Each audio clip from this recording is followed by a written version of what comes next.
این ویدیو خیلی عبرت آموز هست. ببینید از جلوی در کسی این خانم فروشنده رو صدا میزنه، در باز میشه، این خانم میره اون لنگه درم باز میکنه، ببینید تعظیم میکنه، احترام میکنه. اون شخص هم ظاهرا وارد مغازه میشه که دوربین او رو نشون نمیده، ولی این خانم داره اون رو میبینه، اجناس رو نشونش میده، با او صحبت میکنه.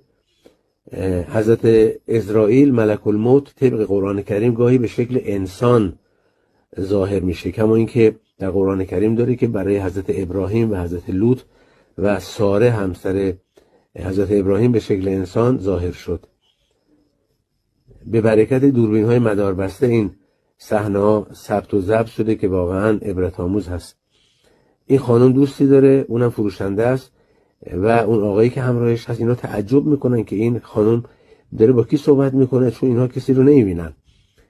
اما به محض اینکه متوجه این خانم میشه و میخواد با او صحبت کنه، او رو زمین میفته و روح از بدنش خارج میشه و حضرت اسرائیل مأموریت خودش رو انجام میده. مرگ به ما نزدیکتر از آن چیزیست که ما فکر میکنیم. خدا عاقبت هممون رو ختم بخیر کنه.